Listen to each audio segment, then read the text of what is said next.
So a lot of people were talking about India at this conference, Future of Asia.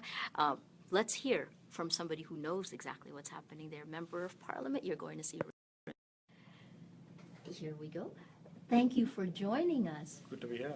It's good to have you. So tell us, I mean, so much was mentioned about India. You were in a panel on it. What things are important for us to know?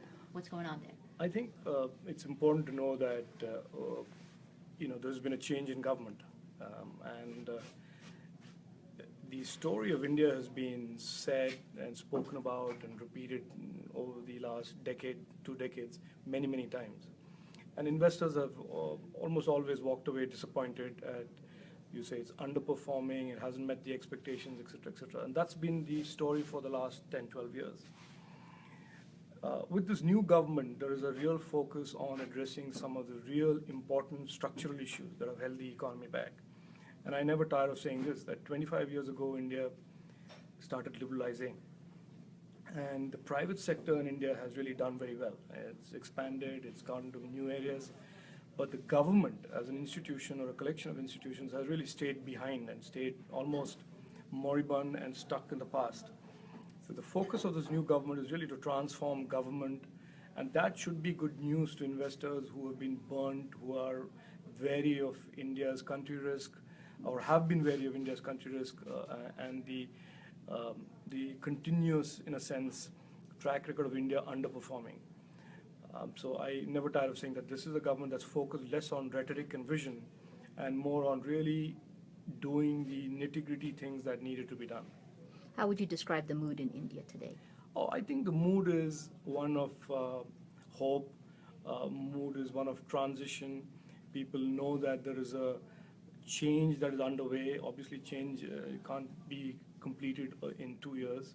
So there is clearly a degree of confidence about the process of change. Now, there is also worry that the change will not leave everybody untouched. A lot of the status quo models are being, in a sense, trashed, redone, changed. The dynamics between the politician and the political system and business is being redone to be made more transparent. The old historical trend of crony capitalists, some families bagging all the opportunities, those are being turned on its head. So there is a lot of churn that is underway that may not be visible to the outside world, but it is good change, it is a structural change, it's a democratization of opportunity, democratization of capital. The economic activity is going down the pyramid rather than just being restricted to the top of the economic pyramid. Some folks are saying that Modi was the first of kind of the strong leaders, this yearning for a strong leader. Others are looking for these strong men.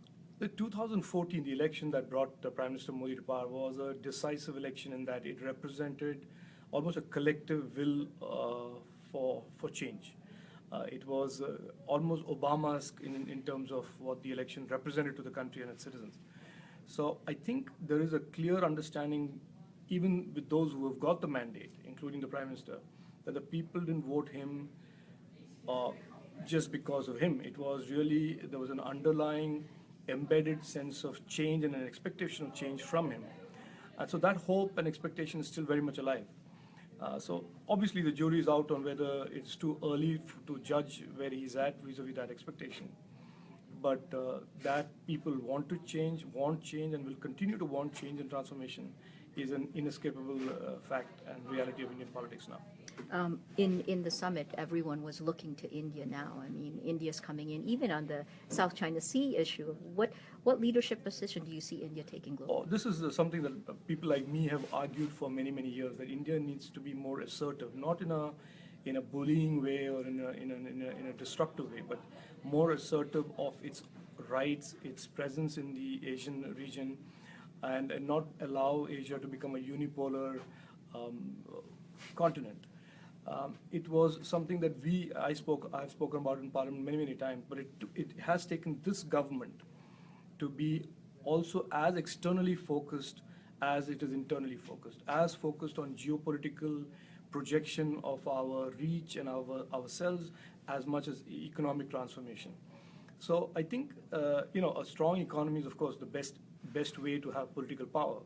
So that on one hand, but projecting that power, projecting the fact that India is no pushover, has its own views and strategic interests around Asia, has its own strategic partnerships around Asia, that is not in conflict with anybody, but is clearly something that it will preserve, grow, and expand, is something that this government has done very, very effectively over the last 2 years. And I think it will continue. President Duterte of the Philippines is also a strong leader and seems to be taking the Philippines down a different path, including signaling a shift away from the United States to China. How do you look at this? I think this will continue for a while.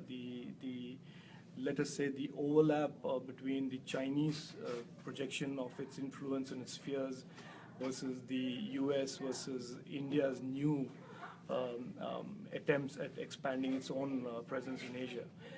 In my opinion, it's not a zero-sum game. At the end of the day, China, India, and the U.S. have legitimate strategic, economic, political interests in this region. And it will all come down to how you can cooperate and work those interests. And when there is an overlap and when there is an intersection, how do you address those disputes in a manner that doesn't necessarily end up in conflict or disorderly disruption? So that is the way this will move. But for those countries that believe it is going to be dominated by one country, the US thought that many years ago. That changed with China's advent. China thought that some years ago, and now India says, no, that's not the rules of the game. Everybody will just have to reconcile that there are three big boys in Asia, and Japan, Korea, all of them have legitimate voices in how Asia progresses, develops, and evolves.